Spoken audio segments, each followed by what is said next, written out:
Welcome everyone, my name's Soph, and this is my attempt to beat a hardcore Nuzlocke of Pokemon Platinum with only Ice-type Pokemon. The full rule set for this run is listed down below, but put simply, only the first Ice-type encounter in each route or area can be caught. If a Pokemon faints, it must be permanently boxed. No items except held items in battle. Party Pokemon levels are limited to the next gym leader or the final league member's ace, and finally, the battle mode must be put on set at all times. The Ice-type. Quite an elusive one in the hardcore Nuzlocking world, as in most games, ice types come much later in the game since that's where the snowy areas are typically located. When it comes to Pokemon Platinum, this is the only type that hasn't been done before on YouTube, and there's a good reason for this. Platinum does have a decent number of encounters available, however, they're all way later in the game, making the start of it impossible. However, I really wanted to pursue this run as I thought it'd be really fun and challenging. So, with a few slight modifications and a special bonus encounter, we're gonna tackle it. Now, on the face of it, there's nothing really remarkable about the ice type.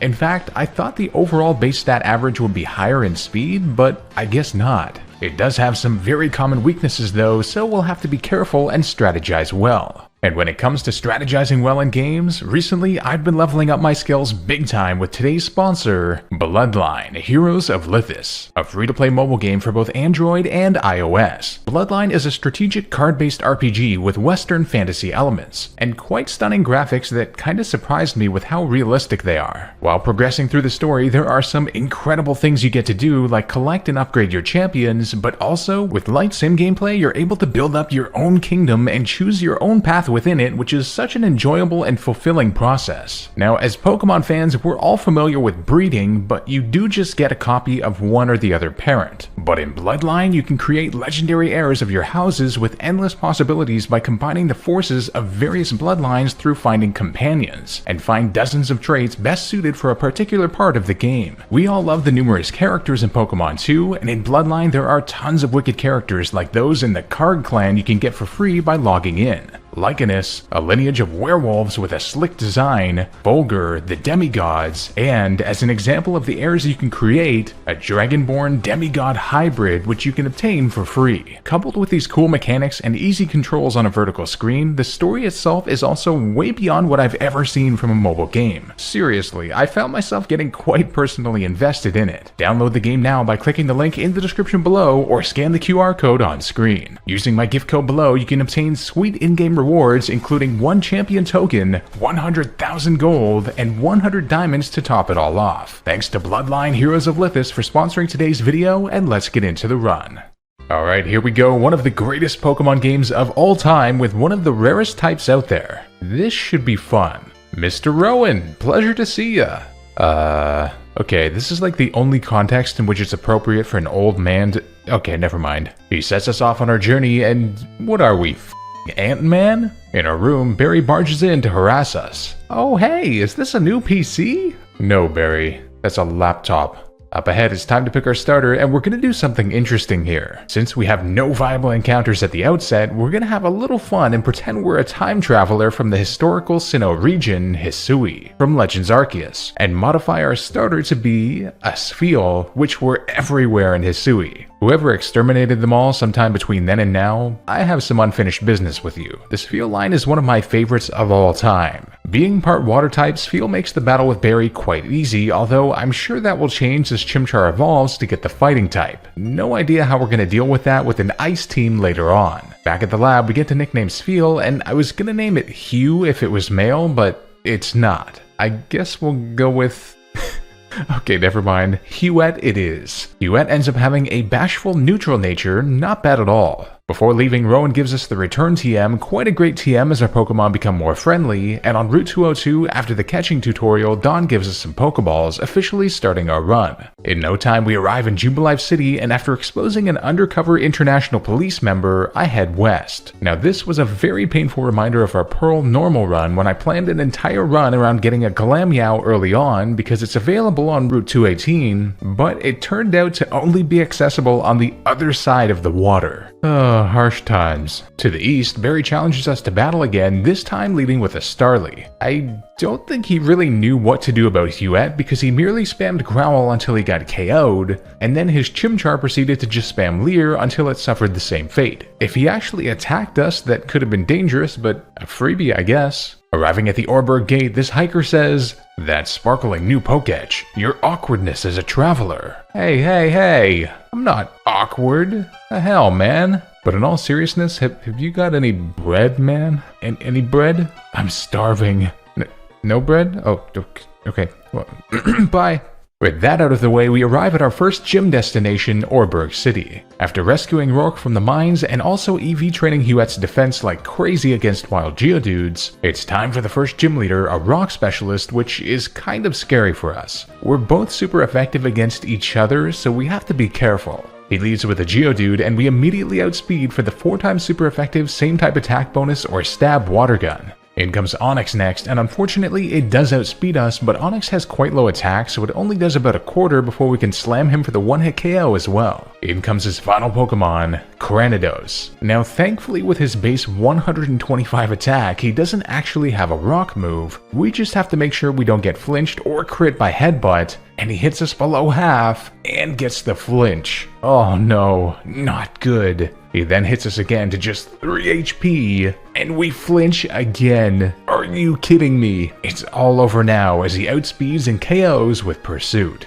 Ouch. That was incredibly unlucky. As per Nuzlocke rules, a full reset of the game is required, and this time we ended up getting a male Spheal, so Hugh it is. Hugh has a hardy nature which is also neutral, so I'll take it. After trying to be even more precise with our EVs and coming up with a bit of an alternate plan, it's time to run it back. Geodude is of course an instant one-hit KO again, and in comes Onix. Now because Onix has way lower attack than Geodude, I try to take this opportunity to set up defense curls. I would rather risk a crit here than a flinch against Cranidos, and Onix has all low accuracy moves too, so I'm hoping for a miss. At the very least, even if he uses Screech to lower our defense by 2 stages, we can kind of even it out each turn and hope for a miss on his part. In the end, we're brought just below half, worse than I thought, before taking him down, and we level up, which is allowed in Hardcore Nuzlocke's only mid-battle. In comes Cranidos, and I'm feeling nervous, but he goes for Pursuit and gets a crit. How does this keep happening? Water Gun then hits and does about 3/4, and well, I've accepted my fate. However, Rourke uses a potion from this range, and I was like, certainly we can't.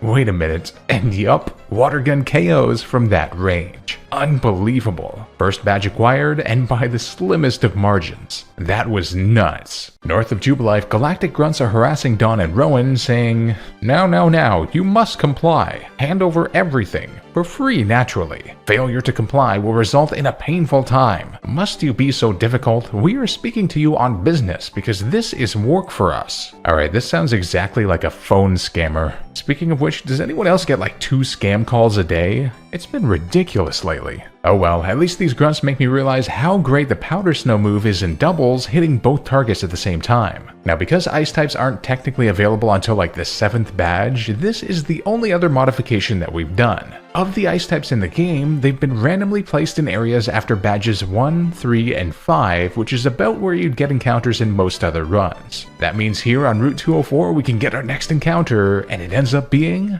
a Snover, which I catch and nickname Henry. Henry has a bold nature which gives him plus defense and minus attack, which isn't bad. A short trip brings us to Floroma Town, where we can finally get some Oran berries, which would have been a lifesaver during our gym battle. Man oh man. With nothing else to do here, we move on to the Valley Windworks, where we have a big challenge in Commander Mars. But I think I have a plan. She leads with a Zubat, and I decide to try out Henry. Being able to set up permanent hail due to snow warning is amazing, and she hits us for bite for not much damage before Icy Wind is an instant KO. Let's go. In comes the big threat though, Purugly. Now Purugly is not only a fast and powerful monster, especially this early in game, but she also has the Thick Fat ability which lowers the power of ice moves. Great. She hits us with Priority Fake Out, followed by a Scratch on the next turn to bring us to just 12 HP before our berry, and then I use Icy Wind. Why not Razor Leaf? Well, I want to lower her speed. On the next turn we do the same, being brought to just 10 HP and chipping her down with hail damage. Here I have to switch, so I send out Hugh. However, even after 2 speed drops, she still outspeeds us. Oof. Scratch does a quarter or so, but here's the cool part. Hugh has the Ice Body ability, meaning we get recovery on each turn in the hail. We activate her Citrus Berry on the next turn, but between Hail damaging her and healing us, we're able to bring her to just a sliver with us in the red, but the Hail finishes her off. A close one, but a pretty cool strat. Our journey through Eterna Forest with Cheryl went surprisingly smoothly, as normally we have some trouble here, but Powder Snow with the double hits was crucial for us as we made it through unscathed. Eterna City is upon us, quite a peaceful town, and at the legendary statue we run into Icicle Head Man. What? He's just trying to fit in with the theme here. Barry then tells us that slamming his head into us helped him formulate a great idea. Yeah, sure, Barry. Poor kid's got brain damage. Oh, and one cool note here, if you ever find yourself doing a dragon run or something with the vast expanse of dragon types available, there's a hidden Draco plate here. You're welcome. Up next, the Eterna City Gym. Now with just this field, this would have been quite scary, but Henry helped out with the trainers hugely, mowing them down with Icy Wind and not being able to be hurt by much with grass resistance, although Stun Spore being able to hit grass types in this gen is a pain. A brief trip later and we arrive at the second gym leader, Gardenia. Now you might think this would be easy with Snowfur, but there are a few things we have to look out for. She leads with a Turtwig and I send out Hugh. Looks scary, I know, but she has Sunny Day, so I need to have Henry in the back to cancel it with Hail if necessary. We hit her hard below half with Powder Snow, then she uses Reflect. Perfect. Here I can execute my plan by now using Encore to lock her into using Reflect. This gives me a free switch into Henry to start the Hail and KO Turtwig with Icy Wind. In comes the big threat though, her ace, Roserade. She goes for Stun Spore immediately, but misses, so Icy Wind hits her not quite to half, but Hail tips the scale. I had attached a Cherry Berry anyway, so Paralysis would have been cancelled out. She then goes for Grass Knot for a third before another Icy Wind does the job. Her final Pokemon is Cherrim, and with only grass moves, we're able to take it down in 2 Icy Winds. The only way we could have really lost that is if she used and hit 2 Stun Spores in a row, and then we had terrible Paralysis locks, so I think we strategized pretty well there. After picking up the Thief TM so we can get some type boosting items off wild Pokemon, we enter the Galactic building where Looker proceeds to take off his disguise right in front of 4 grunts. How this man ever got hired, I will never know. At the top of the building, we have another challenging looking battle against Commander Jupiter this time. With a Skuntank with high critical hit ratio Stab Night Slash on her roster, I'm quite terrified, but let's try it out. She leads with a Zubat, and this time I lead with Hugh because Wing Attack wouldn't be good for Henry. She unfortunately does have Giga Drain too, but Hugh tanks it relatively well before Powder Snow hits her to a quarter. Another Giga Drain hits, but doesn't quite give her enough recovery, so another attack takes her down. And here it comes, the Skuntank. We just need to hope we don't get crit, and she goes for Poison Gas instead. I'll take it, as I know we have our Oreburgh to help. Here, I go for the long shot and hit her with Body Slam, and we get the Paralysis. Yes! I can't believe that actually worked! With her paralyzed, we now outspeed and hit Icy Wind, and get a crit, but her Citrus Berry activates anyway. Another Icy Wind then hits, and brings her to the red, as another takes her down. If we didn't get Paralysis, I was gonna put her to sleep with Grass Whistle anyway, but that worked too. On the next route, we can find the Wayward Cave secret entrance and a long trip through the bike puzzles, and we make it to the final room where the Earthquake TM is. Always blows my mind how you can find this so early in game. Before Mount Coronet, Dawn approaches us and says, "Me? I'm somewhere between fantastic and, hopeless." Suddenly Dawn appears to be a lot more relatable. Alright, you know what time it is. It's time for our obligatory existential Cyrus dance party. Oh yeah, my favorite. Kill me now. You know, without context, this guy sounds like he's absolutely out of his f***ing mind. Hearthome City is upon us where the next gym is, but we have something really cool we can get beforehand. Going to BB? Bebe? Okay, the creator of the PC's house, she's so happy that we pronounced her name correctly that she gifts us a Pokemon, an Eevee, which will technically be a viable Pokemon once we evolve it into a Glaceon, but that will have to wait until later. I name him Bridger, and Bridger ends up having an Adamant Nature plus attack and minus special attack. Pretty much the worst possible one. Oh well. Did you know? They find eggs in the far-off Johto region too.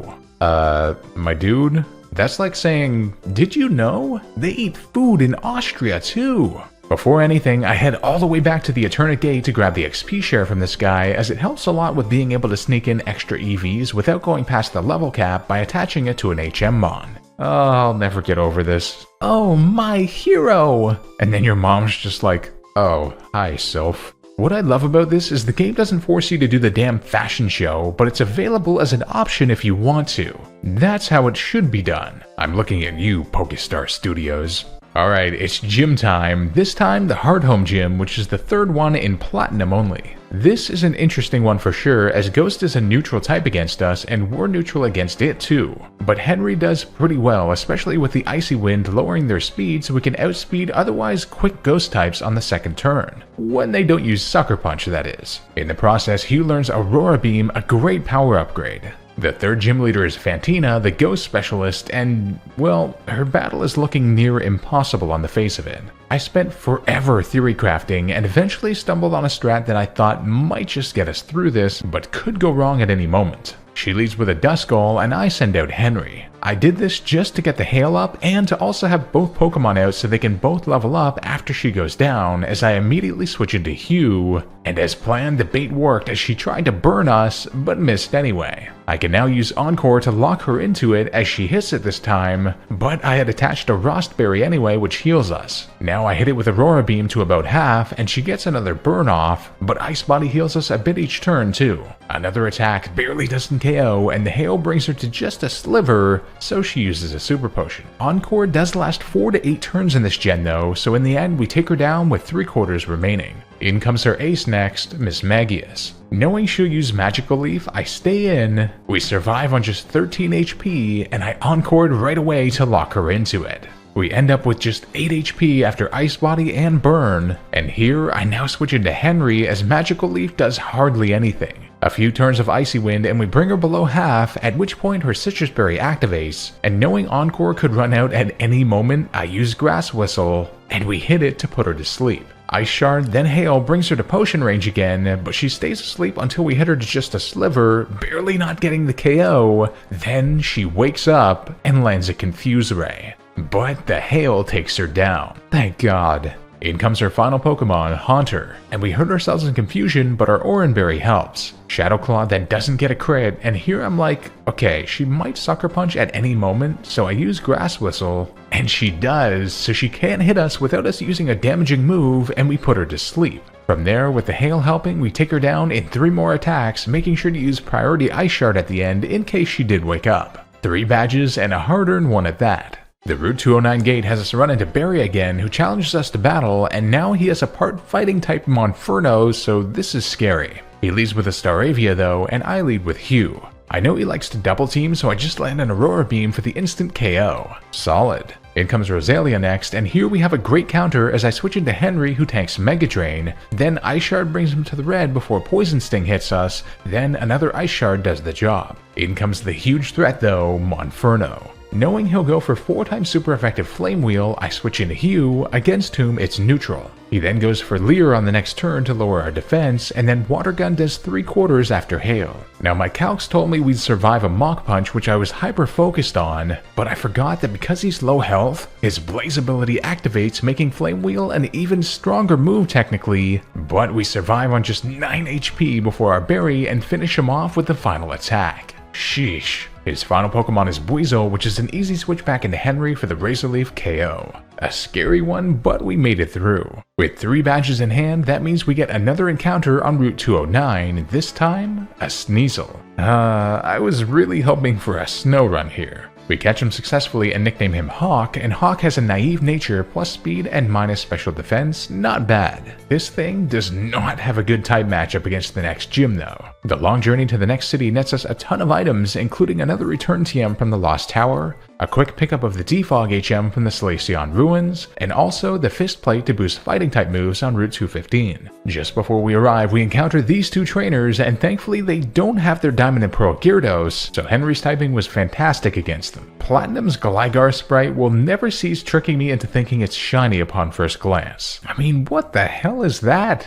With that, Veilstone City is upon us, where one of the scariest possible gyms lies ahead. At the department store here, I make sure to buy some great TMs, including Protect, but also Blizzard, which, keep in mind, cannot miss in Hail, making it incredible for Henry especially as a 120 power stab move. I also make sure to buy as many Game Corner coins as possible, as we're gonna need them. Now this right here might be our saving grace. South of Veilstone, Route 214 is thankfully open to us, which has a set of miracles available. The first, I guess, being that Hawk is amazing with his dark typing, helping us out against types that we'd normally struggle against. Notably, we can grab our first citrus berries here, but we can also go to the Ruin Maniac Cave to grab the Dig TM. Not only that, but another crucial TM can be acquired shortly before Pastoria, Aerial Ace. Bringing together my whole plan, I finally got enough coins to grab a TM I know we'll need, Swords Dance. It's time for the Veilstone Gym, a fighting gym, absolutely terrifying for an Ice-type team. Thankfully, with 100% accuracy Blizzard, Henry is able to handle all of the trainers quite well, but not without some scary moments. During the process, we have our very first evolution too, as Hugh evolves into a Celio, adding some actual bulk to our team for the first time ever. Before the gym leader, I activate my plan by teaching all 3 of the TMs we just got to Hawk. Yup, we're going there. But there's one last element to the plan. A girl in Pastoria who gives you a random berry once per day out of 17. Thankfully, by saving right before her, we can reset repeatedly for like 45 minutes until she gives us the berry that we want, the Choppleberry. Since it's just a random 6% chance daily thing, I don't feel bad about save resetting for that, otherwise we'd just have to wait for days and days. The third gym leader is Maylene, the fighting specialist, and just look at her team. She leads with a pure power Monotype with Drain Punch of all things, either super effective or 4 times super effective against our entire team, not to mention a damn Machoke and Lucario with the Steel type too after that. Impossible, right? Well, let's see if my hours-long preparation pays off. Pure power Monotype comes out and I lead with 4 times weak Sneasel. Yup. I go for Swords Dance right away, then Pure Power Stab 4 times damage Drain Punch hits, but our Choppleberry weakens its power, and we survive on just 9 HP. Whew, I almost thought that might not work. From there we can then outspeed and take her down with Aerial Ace, also prompting the level up. Now this level up here was absolutely crucial for a particular reason, but in comes Lucario next. Now we can outspeed and go for a super effective Dig for the instant one-hit KO. Incredible. Her final Pokemon is Machoke, and this is why that level up was needed. It puts her just in range of a +2 Aerial Ace, which indeed works and gets us our 4th badge. I cannot believe that worked. The amount of planning and preparation for that was insane. Let's go. Near the warehouse, Looker calls the stealing of children's Pokemon a rather minuscule crime. This man does not give a f about them kids. Arriving back in Pastoria City, I'm feeling much better after that gym. This guy says, "Here where I'm standing, I'm smack dab in the middle of town." Hey, what? You're right beside the lake. Well, I guess. What I told you was true, from a certain point of view. Oh, come on. The struggle through the mud isn't for nothing, as we can get to a crucial house, the Move Tutor. After getting some shards in the underground, we can pay to have him teach Hawk Ice Punch, a wicked stab move. Just ahead of the gym, Barry challenges us to battle again, and I think we're in a bit of a better position than last time. Against a Staravia, I lead with Hugh, and he just double teams again, so Aurora Beam KOs instantly. In comes Rosalia, and again Henry is a great switch, being immune to Leech Seed and destroying him with Blizzard now. Monferno then comes out, and now with Hugh having evolved, he handles it with much more grace than last time, I'll say that much. Buizel is then an easy switch into Henry again for the win. Much better. The Pastoria gym is next, a water-type gym, and Henry is a great answer to the trainers, even being able to take out flying and water types like Winkle and Pelipper with Blizzard. The 5th gym leader is Wake, and his team is always a frightening one, but I think I have a good plan. He leads with a Gyarados with Intimidate, so I send out Hugh. His best move against us is Bite, so I hit him with Aurora Beam and then use Encore to lock him in. That way I can switch in Hawk, who resists it, and without having been intimidated, Ice Punch does some good damage, although he did get a crit on his next attack unfortunately. In comes Quagsire next, and my calcs tell me Razor Leaf won't quite KO, so I hit him with 1 Ice Punch before Rock Tomb his Hawk to a quarter. I switch into Henry here, and he just went for Mud Bomb since Hawk was in KO range, but got a crit and the accuracy drop, although from there a Razor Leaf KOs. In comes his final Pokemon, and quite a threat still, Floatzel. Here I switch into Hugh, who tanks Crunch reasonably well and gets Citrus Berry and Hail recovery. Another hit brings us below half, and then I go for Body Slam. And he does it again! The paralysis! Hugh is a legend. Now I switch in Henry again, and Crunch hits us hard to a third before our berry. Thanks to paralysis, we can land a Razor Leaf first, but it doesn't KO, and his berry activates, but he stays paralyzed, so another hit on the next turn does him in. Man oh man, I really should have gone for Woodhammer, but I wasn't quite sure that we'd outspeed. Close one. Does my new outfit look good? Krogunk's where it's at.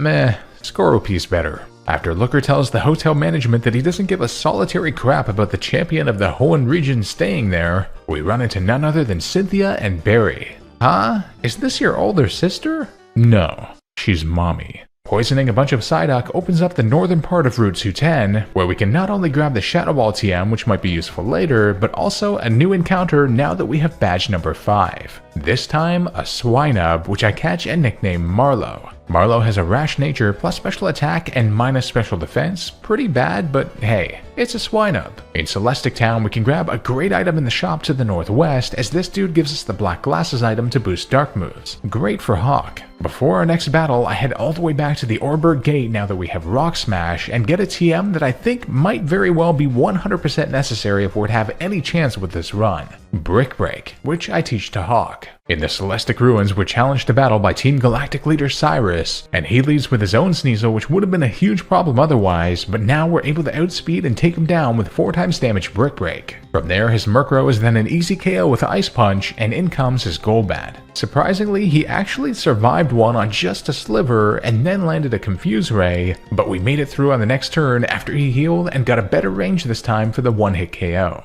This win nets us the Surf HM from Cynthia's grandma, and thank we finally get an upgrade for Hugh, replacing 40 power Water Gun with a 95 power move. I make sure to pair this with a Sea Incense, which we can now pick up using Surf north of Jubilife. After leveling Marlowe up to level 37 so she learns Earthquake, and we might be able to use the TM on Henry if we want, she evolves into a Piloswine. What's cool about this is we can now head back to Pastoria to the move relearner who can teach her the Ancient Power move. This is exactly how Piloswine evolves, as if you level it up with Ancient Power, it evolves into a beastly Mamoswine, an incredible addition to our team. A short trip brings us to Canalave City where the next gym is, but first, we have a battle with Barry, and I am absolutely kicking myself for deleting Aerial Ace on Hawk. This is not good at all, as I forgot entirely about Heracross, a huge threat to our entire team. Before the battle, we have another evolution as Henry finally evolves into a monstrous Abomasnow at level 40. A bunch of theory crafting later, and it's time for Barry's battle. He leads with a now fully evolved Staraptor, and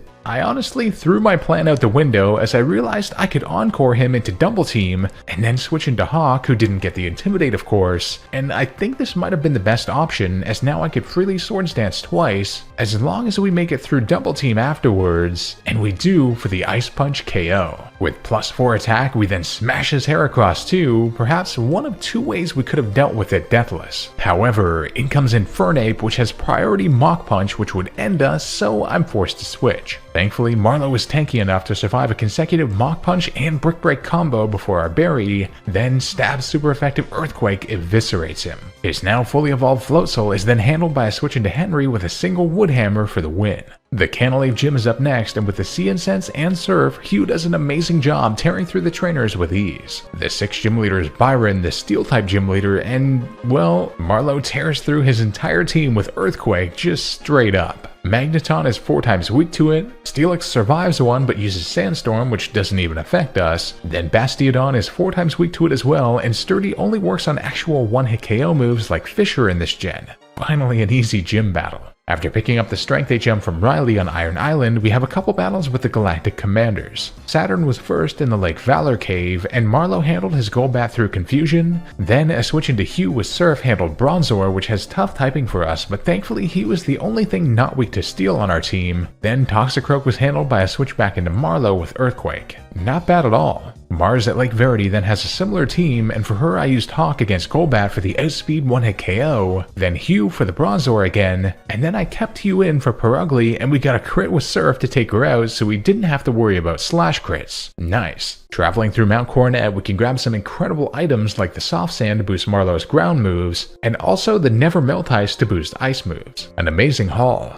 A long journey through the Winter Wonderland, hellscape of Route 216, and oh god, Maylene, leave me alone. You've tormented me enough this run. We also get the Icicle Plate so we can boost another Pokemon's ice moves. By waiting until nighttime to pick up the game again, we can finally get our first ever organic, natural encounter of this game, and the last one we can get overall, a Snorunt which ends up being female too, just like I was hoping, which I catch and nickname Geraldine. Geraldine has a hasty nature, plus speed and minus defense. I'll take it. We then arrive in Snowpoint City and we have something incredible we can do here. I withdraw Eevee from the PC and we can take him to the icy rock nearby to level him up, at which point he evolves into a beautiful Glaceon, a Pokemon I've never really used before. Heading back to Route 212, we can pick up the Dawnstone in the mud that I forgot about, and this allows us to also evolve Geraldine into a Frostlass, giving us some great ghost coverage with the Shadow Ball TM, as she doesn't learn a good ghost move otherwise. Surfing on Route 209, we get our last team upgrade before the next gym, as the Giga Drain TM is located here, perfect for Henry for recovery and special damage. This Snowpoint gym is our next challenge, and with the fist plate attached, Hawk makes quick work of the trainers. During the process, we get a great evolution as Hugh evolves into a Walrein, one of my favorite Pokemon of all time, and quite underrated I feel. The 7th gym leader is our Ice-type arch-nemesis, Candace. Before the battle, I made sure to reteach Hawk Feint Attack as we're gonna need it. She leads with her own Sneasel as I send out Hawk, and here we can use Swords Dance as Slash hits us for a third, then Brick Break slams her for the one-hit KO. Piloswine then suffered the same fate, and in comes Abomasnow, which starts the hail.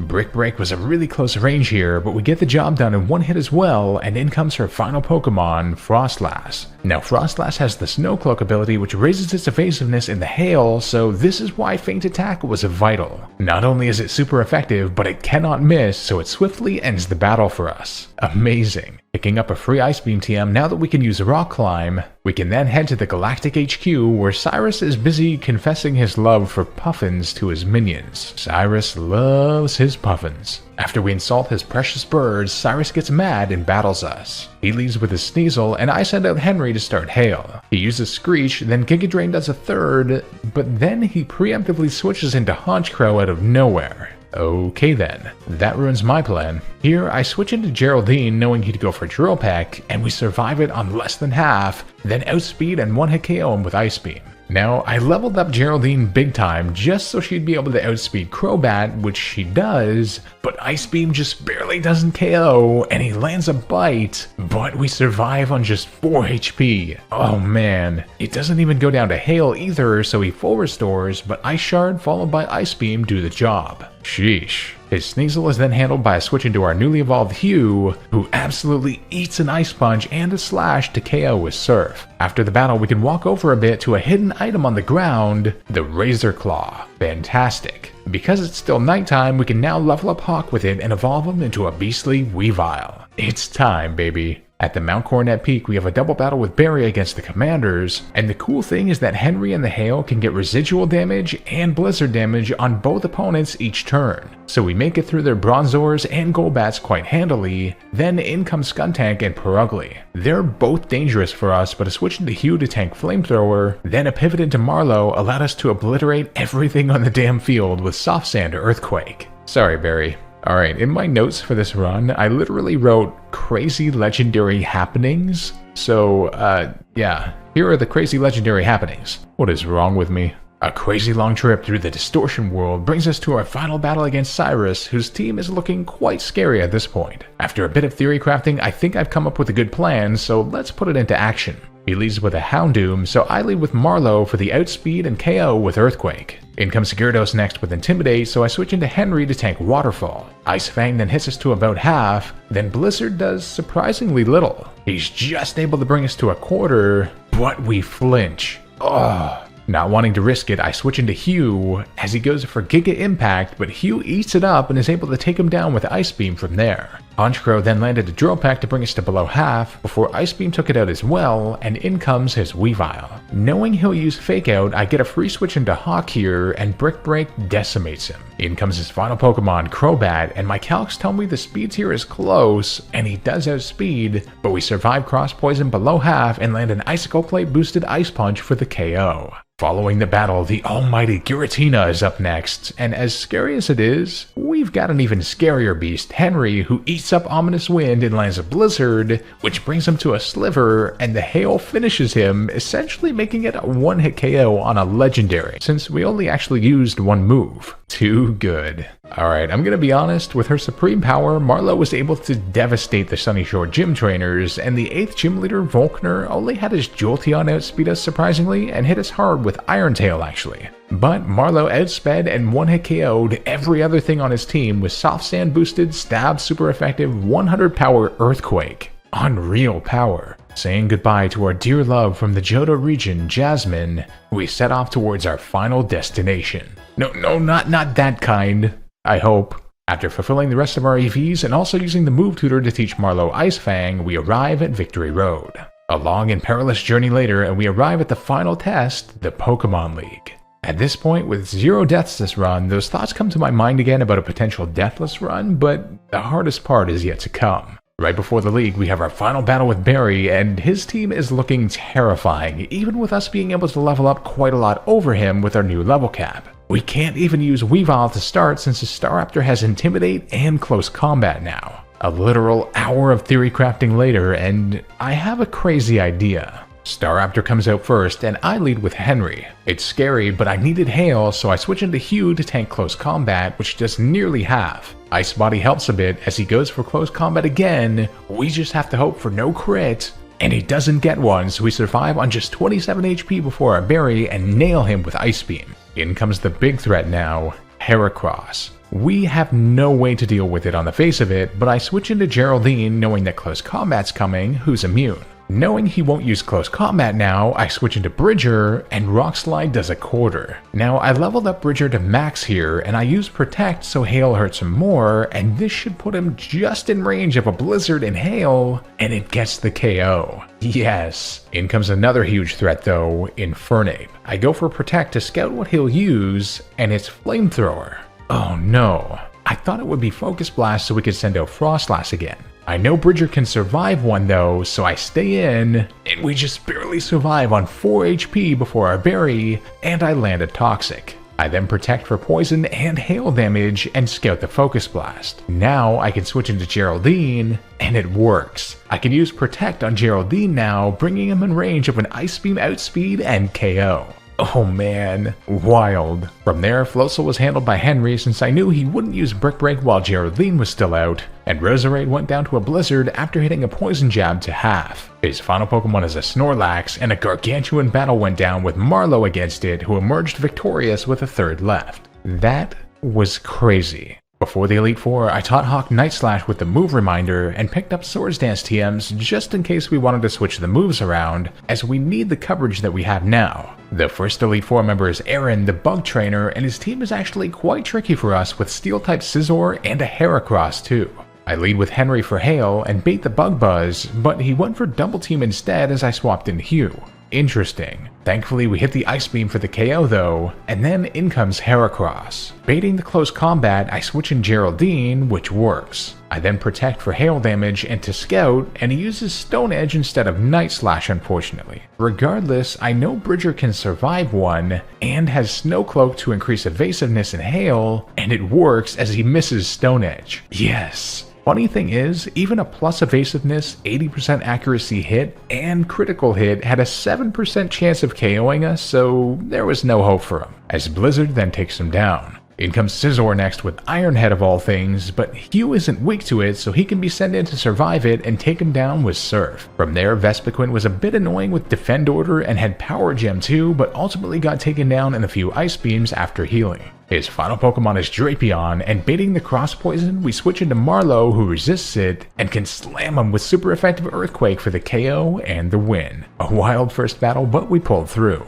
Next up is Bertha, the Ground-type Elite Four member. She has some tricks up her sleeve, but I think I have a way around them. She leads with a Whiscash, so the obvious choice is Henry for the Hail start and the immediate 4x damage Giga Drain KO. In comes Gliscor next, which has 4x damage Fire Fang of all things, so I switch into Hugh to tank it. Now, I thought that afterwards he'd go for Thunderfang here, but he doesn't, so I accidentally encored him to Earthquake instead, which isn't great for sending Henry back out for the Giga Drain recovery against her later mons. But then I realized, what am I doing? Hugh also has 4x super effectiveness against 3 of her team members and could still handle Hippowdon too, which would get rid of Hail with Sandstorm, meaning Henry's Blizzard might miss anyways, so I decide to press on, taking down her Gliscor, Golem, and Rhyperior with Ice Beam or Surf. Then her Hippowdon also goes down to a Surf. Hugh, you monster. Up next is Flint, the Fire-type Elite Four member, whose team is, yes, actually Fire-type in Platinum.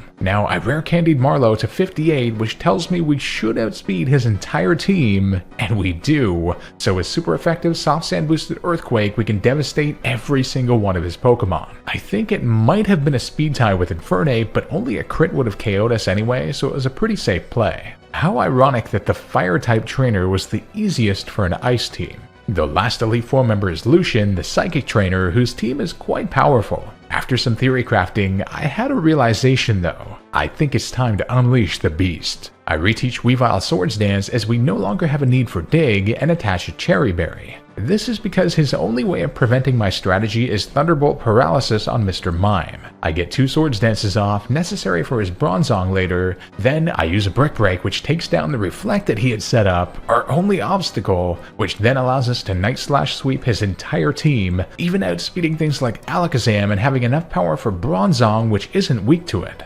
Unbelievable. I love you, Hawk. It's time. The final battle, the ultimate challenge, the champion, Cynthia. The bane of thousands of fans' existence, in more ways than one. A ton of theory crafting later, and not wanting to lose our deathless streak, it's time. A deathless Cynthia seems bonkers as her team is insane, but I'm gonna try my best. Here we go. She leads with a Spiritomb, a brutal lead with no weaknesses and coverage against even Weavile, preventing a setup along with extreme speed Lucaria, so I lead with Henry instead for Hail. I then bait Silverwind and switch into Bridger, but she goes for Dark Pulse. Ouch. I don't want to put her in heal range, so I protect for hail damage, then Ice Shard, and then take her down with Blizzard on the next turn after Shadow Ball brought us to a third and lowered our special defense too. In comes another brutal mon for our team, Lucario. I switch into Geraldine, anticipating Aura Sphere, but she goes for Stone Edge out of nowhere. What? Why? And hits it through Snowcloak too, but I had attached a Focus Sash from Route 221 on, so we survive on just 1 HP. Oh man. Here I switch in Marlowe, and with Snowcloak she actually misses this one, so Earthquake devastates her. In comes a bulky threat, Milotic, so I send out Henry. We outspeed with Giga Drain, but it doesn't even do half. Oops. Then she slams us with Mirror Coat to 43 HP before our berry. I go for Woodhammer to guarantee the KO, but it turns out it might have been a speed tie as she outspeeds with Ice Beam. Then we land Woodhammer for the KO, but the recoil just barely doesn't end us at just 3 HP. That was ridiculous. In comes Togekiss next, so I switch in Marlowe, but she went for Water Pulse and gets the Confusion. Are you kidding me? I have to switch, so I send in Hugh, and she hits another and gets Confusion again. Why is this happening? I have no choice now, and Aura Sphere then hits us below half, but our berry helps, and Hugh pulls through with an Ice Beam, but no KO. She then 4 restores after hail damage, but we pull through Confusion again.